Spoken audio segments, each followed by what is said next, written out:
So the first thing is about completion. How do you get to understand, how do you complete the exam is by writing tests. By now, those people who are going to write it for the first time, they should have at least completed two prerequisites. One is to thoroughly understand what the requirements of the exam are in terms of what the syllabus entails and what kind of questions does UPSC ask. Identifying the requirements of this exam, since you know that 7 out of 10 questions will be based on issues, so you should go through at least previous 2 years current affairs.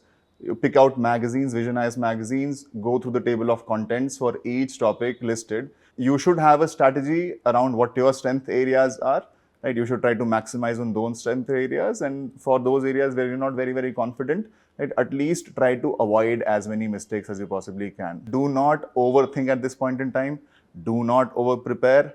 Trust your process. If you have been able to, beat lakhs of students clearing the first stage, now it's only about 15,000 odd students that you have to surpass. Think about it this way, think more positively, right? Trust your process, you will be through.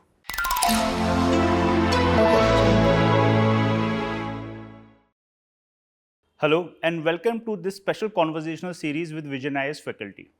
Today we will discuss about the upcoming Mains 2024 exam. And to talk about it, we have today an esteemed faculty of VisionIAS, Ranchan Sir. Welcome, sir. Thank you, Kapil. Thanks for having me here. Sir, as almost 3 weeks are left now for the Mains 2024 and a lot of things will be going on with the students who are preparing for it. So what are the most common challenges that student might be facing at this point of time? Well, Kapil, it's a very nice question. It depends upon what kind of an aspirant are you. If you're a first timer, if you're writing this exam for the first time, maybe if you took the prelims for the first time and also happened to get the chance to write the mains for the first time, the challenge would be very different because you're very new to this environment. It would be about exam simulation. It will mostly be about course completion and then revision. If you are somebody who has written a couple of prelims and this is your first time writing mains, then the challenges will be even more because you will feel a lot of pressure, right? This would be your chance to shine. If you're somebody who has written mains probably 2 to 3 times previously, so the challenge will be mostly about the pressure around improvement of score, rectification. So it depends upon what kind of an aspirant you are. Challenges would be different. So, sir, let's talk about those who will be appearing for the first time. So, what kind of challenge they might be facing and how they should deal with it? All right. So this is about 3 weeks prior to the exam. By now, those people who are going to write it for the first time, they should have at least completed two prerequisites. One is to thoroughly understand what the requirements of the exam are in terms of what the syllabus entails and what kind of questions does UPSC ask. So they would know that most of the questions that UPSC asks will be centered around issues. There will be more general questions rather than two specific questions. That is one. Then regarding after having thoroughly understood what the requirements of the exam are, then they go around completing their course. So one of the major challenges for them is how much to read and where to stop, to make notes or not, and if they have notes already, which may be a little too bulky, how do they condense those notes down, and then writing tests around the same time. All of these are pressing challenges. Also the fact that because they have never really had that chance to write mains in a real exam environment, how that day feels. A lot of people have that tension around whether everything that I've read, will I be able to recall that or not? These are all the pressing challenges. Now, how do you deal with these challenges? I mean, it's as simple as it gets. You just have to get a fair practice of what the real exam looks like. By now, you should have taken a couple of tests to understand what it really means to write 20 questions in 3 hours, to understand how time management is so much more important in the sense that you have to, if you have to write around 20 questions in 3 hours, right, then it cannot be that you are focusing too much on a specific few questions because you want to score excellent marks there, right? The strategy usually is around because somebody who's a first timer would also not know a lot of these questions. So sometimes they may feel like, what, I'm going to invest a lot of my energy writing a few answers and let me make sure that I'm going to score excellent marks there. I will leave out certain other questions that I don't know excellent answers to, or maybe just don't know them at all, right? So strategizing around that. If you ask me, it's very simple. Those who clear this exam will automatically know that, if you complete the exam paper, you are nearly halfway there. So the first thing is about completion. How do you get to understand, how do you complete the exam is by writing tests. So to get a real simulation of how much time should you award to a particular question that you know an answer to, or how much time should you give to a 15 marker or a 10 marker. There are some times when a good answer to a certain question, people tend to give more time than is required because they want to score excellent. All of those things should factor in by this point in time. I'm guessing most of these people have had that simulation done already. So time management is one. The second thing would be about revision, multiple revision.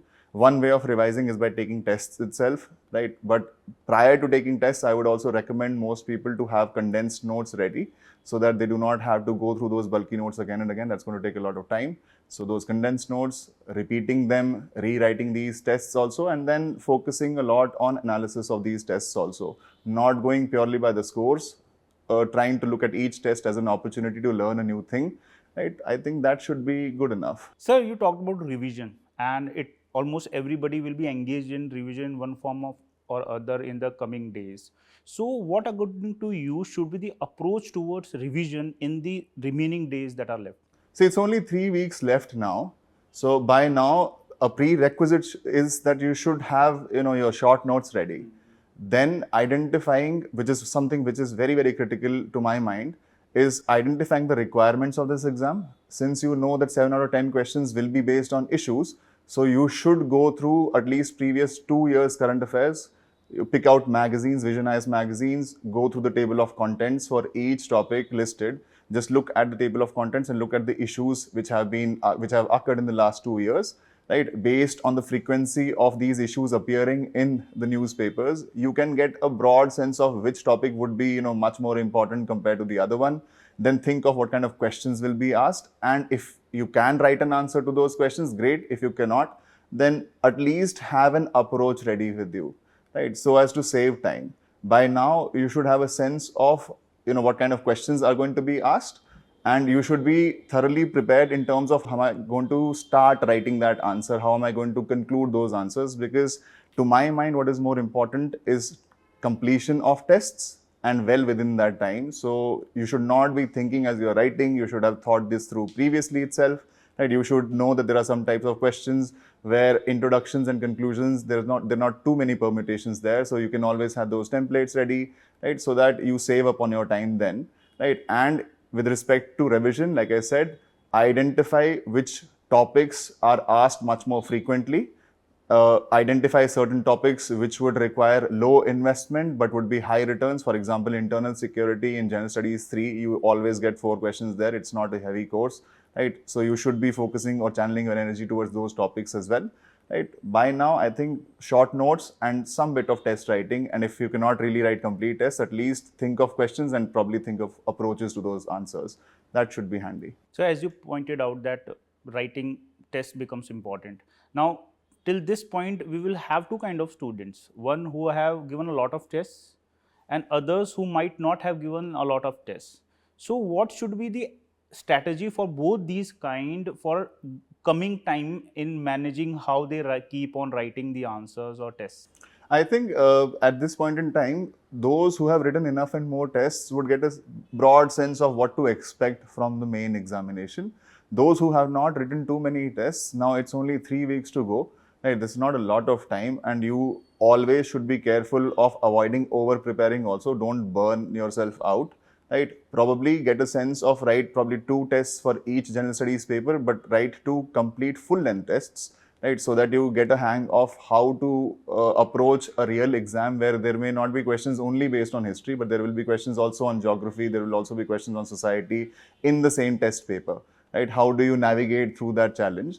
Right, so I think a simulation is absolutely necessary. At least 2 tests per general studies paper in the next 2 weeks should be your target, right? I think 1 week prior to your main examination is when you start to take things a little lightly. This is where you start to consolidate yourself and be ready mentally for what is going to come in the next week. In the last 1 week, you can probably avoid preparing for the optional, because option is going to happen a little later in the whole scheme of things. Probably focus and channel your energy more towards general studies, channel your energy more towards essay also, right? I think what I normally also recommend people is in the last 2 weeks, you should write at least 4 to 5 odd essays, not more than that. Do not try to attempt like 10 to 15 odd essays, like I said, to avoid burnout also, right? So I think you should have a strategy around what your strength areas are. right? You should try to maximize on those strength areas, and for those areas where you're not very confident, right, at least try to avoid as many mistakes as you possibly can. I think a trader's mindset is absolutely necessary. You do not go in thinking how much profit am I going to make today. You're going in thinking how many losses am I going to cut today, right? This is the approach that should be there, right? About those people who have written too many tests, well, there is not a lot that I can tell them honestly.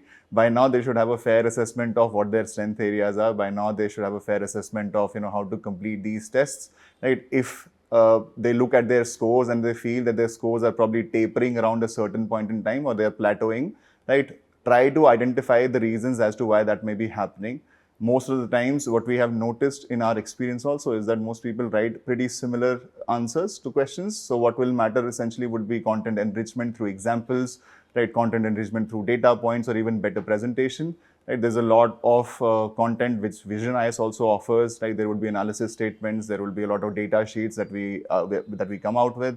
Right? Probably have a look around those data sheets also and try to use certain examples in your answers.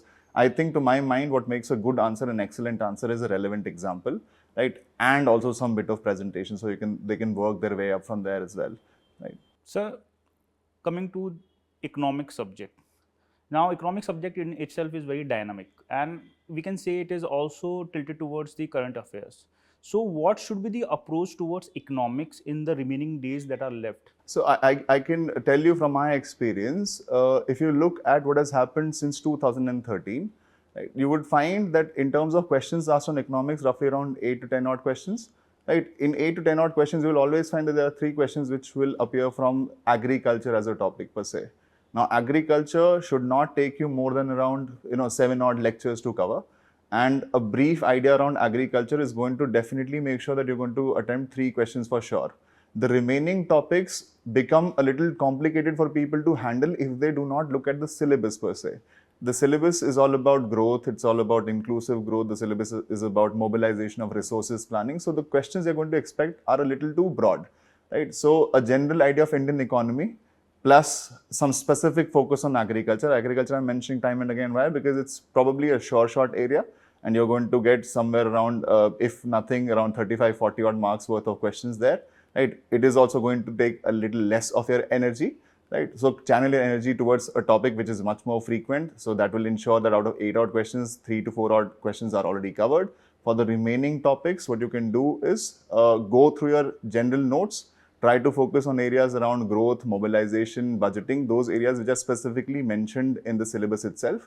Have a theoretical framework around each of those topics as to what the theoretical meaning of that specific topic is, what are the arguments in favor generally, what are the critical points around those topics, and then substantiate your answers or substantiate your arguments with what has been happening in the last few years. I would say 2 years is a good enough time. So go, like I said, go back to your magazines, pick out the economy section and look at what has happened in the last 2 years. That should give you a fair idea of what kind of questions or what themes are becoming more and more important in the last 2 years. Concentrate your energy there. So try to, if you have to focus on, which area should I be focusing in terms of getting more data points on, those areas should be your hotspots, right? I think that should be good enough. Apart from that, like I said, by now it's a little too late to be preparing your notes. By now you should have a decent understanding of Indian economy, right? And expect general questions, right? So the challenge would be mostly in terms of, finding relevant examples to substantiate your arguments and sometimes data points. But you have to make sure that you do not stress too much about finding these examples and too much about data points. First, have to have a theoretical understanding, basic theoretical understanding, and only drop in your examples and data points wherever they are necessary, right? A good approach could also be to go back and check out previous year's toppers answer scripts for General Studies Paper 3. They will get a brief sense of what to expect, right? What are toppers writing? So their expectations will be set, right? I guess. Sir, when it comes to economic subject, the current year budget and economic survey, they also become very important. But the issue with it is that now a lot of time is not left. So what specifically students should look into these budget and economic survey documents or summaries so that they get a good dividend in the economic section of the paper? This is what I'm telling you. If you look at the economic survey is not meant to be written for aspirants alone, right? So it's basically a summary of what all has happened in the last 1 year and thematic areas which are essential for our economy to grow. What you have to keep in hand is your syllabus, right? What you have to keep in hand is analysis sheets of various faculties, right? You could use their borrowed wisdom to understand what is relevant for your exam, right? You could also look at those statement sheets, summary sheets in terms of highlighting what areas were left out and what areas were discussed in a bit more detail. That should be your cue on what to focus on. Now, if it were a prelims examination, I would have straight up told you there are so many boxes, tables placed in these economic surveys. You just have to go through them, at least, look at those boxes and tables probably 2 to 3 times, right? Just so you have a hang of what to expect in prelims itself. For mains, you cannot really be focusing on reading the economic survey entirely in the last 2 weeks. I think a good summary sheet, whichever is reliable and whichever is more palatable for an aspirant, should be good enough. Right? I would recommend you to use the borrowed wisdom of various faculties because they've been in the business for about 10 odd years, 12 odd years, sometimes even more. So they would understand what is more relevant, what is more important. I think go with that mostly. Sir, the mains exam, it's a vast ocean, and the burden of it creates a lot of stress and anxiety on students. So what, according to you, should be the approach to manage this stress and anxiety that almost everyone might be going through right now? See, one thing what people have to realize is that if you have been able to clear prelims examination, which I think in the entire scheme of things has become the trickiest in the last few years, then you should trust your process and you should trust your ability to clear mains also. Although both of these examinations take very different skills, but only those people who have cleared prelims or who have, surpassed the first stepping stone are going to write mains. So do not think of yourself as though you are better than other aspirants. Consider yourself luckier, right? You're getting a chance to write mains examination. This is your chance to inch one step closer to your final destination also.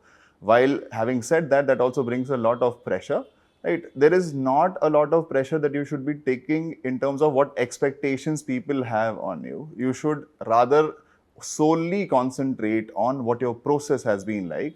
If your process has borne results in prelims, it is going to bear results in mains as well. Right now would be a time to possibly, just consolidate, not focus too many on a lot of distractions as of now. Also have a healthy lifestyle, probably get a good amount of sleep, right? In the mornings or in the evenings, whichever time you prefer, go out for a walk every time you start to feel a little stressed. Maybe ring up a friend, ring up a family member or whoever is in your social support group every time you feel a little too stressed. Right? What I can assure you is most of the stress typically comes from either expectations that you yourself have on you or your parents have on you or your friends have on you, or it could also be stemming from the fact that, oh, I've read so much, how will I be able to recall everything? Now, the first thing about expectation is that, what, expectations will always be there. Right now is not the time to think about those expectations. Right? About the second thing, which is about, retention, recall, I have a genuine belief, anybody who has written mains previously also will know that right now you go through this anxiety, but when you're in the real exam, a lot of these things flash before your eyes. So whatever you think you may not be able to recall, right, that is not going to happen. You are, in fact, if you're operating at, let's say, level 7 on 10 right now, you will be operating at a level 8, 8.5 on 10 when you are in the real exam, considering that you know a way to navigate around your anxieties. Your anxieties are normal, everybody goes through it. It's not you only who's feeling anxious. It's possibly because you're inching one way or one step closer to your exam.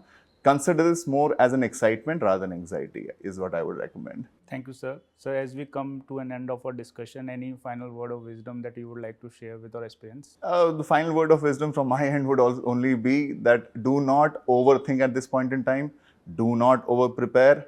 Trust your process. If you have been able to, beat lakhs of students clearing the first stage, now it's only about 15,000 odd students that you have to surpass. Think about it this way. Think more positively. Right? Trust your process. You will be through. Thank you so much, sir, for guiding our aspirants. Thank you so much, and all the very best to our aspirants. I hope you do very well in your exam. Thank you. So aspirants, I hope this discussion was helpful to you for upcoming mains 2024. You are in the last leg of your preparation, so remain focused, have confidence, and you will sail through. All the best from Team VisionIAS. Thank you.